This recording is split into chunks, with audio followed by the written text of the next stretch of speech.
Yeah, so Craig, I mean, I understand you're worried about the pyramid thing, but I mean, like, of course it's a pyramid. That's why we're so darn excited about it.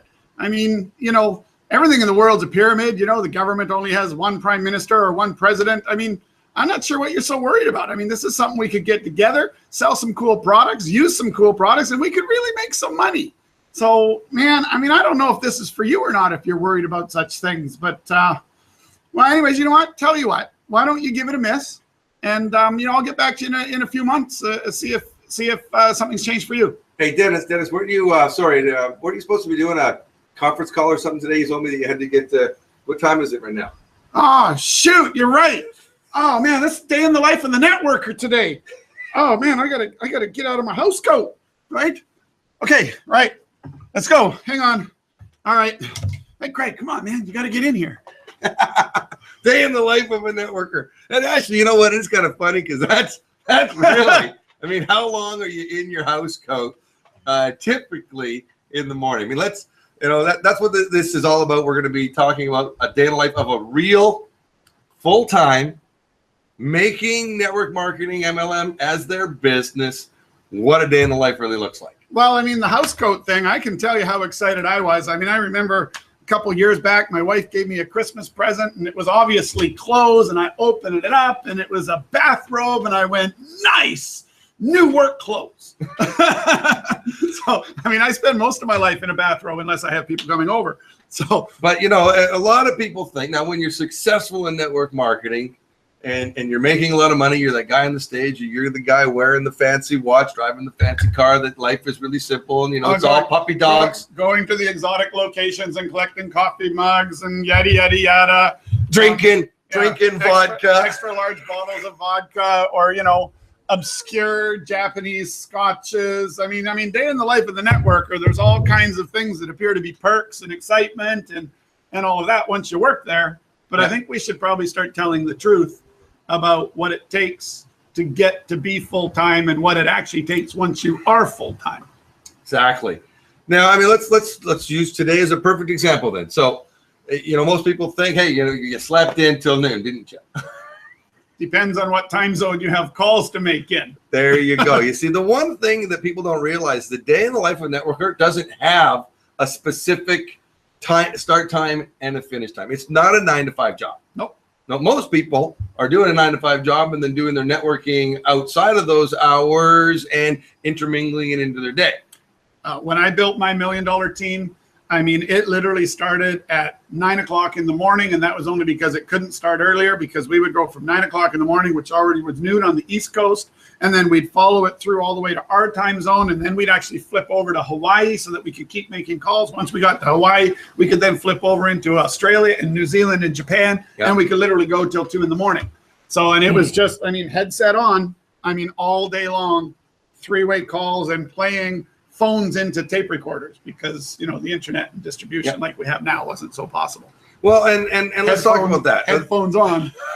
You know, when you think about it, like my day, because sometimes it starts at 6 o'clock in the morning, because I'm in the West Coast and there's people that need to deal with me on the East Coast. And I don't know what it is about East Coast people.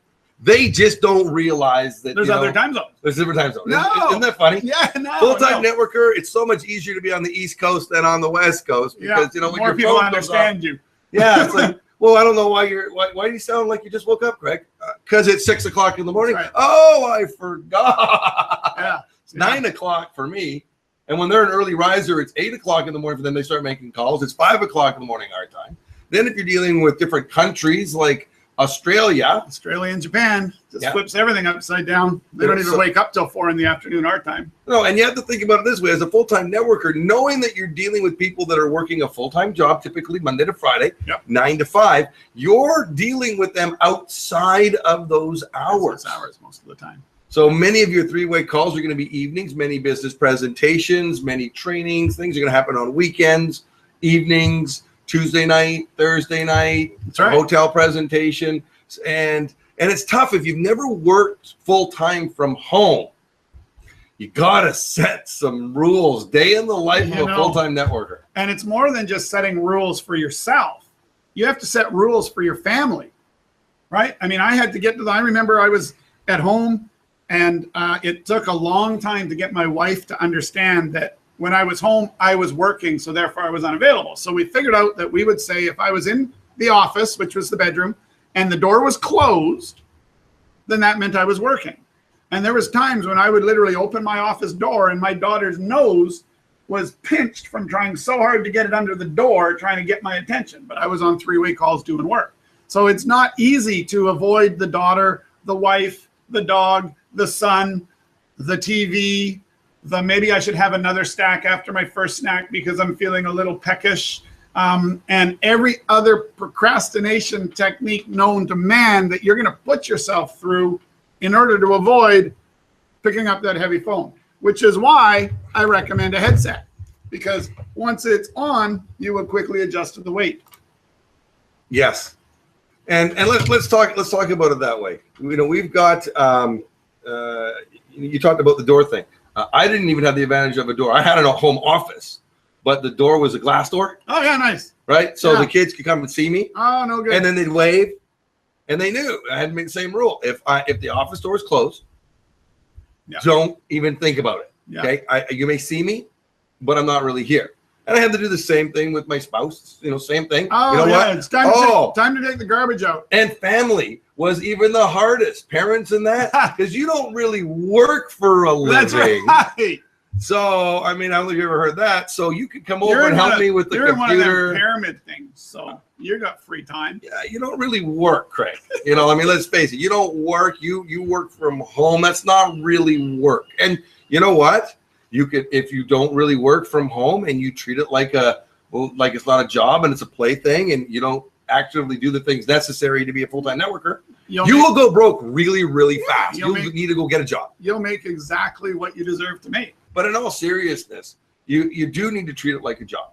The word work is in network marketing. That's right. And now some of the advantages is you can do the work from your house coat. Absolutely. And sometimes, you know, I don't get into the shower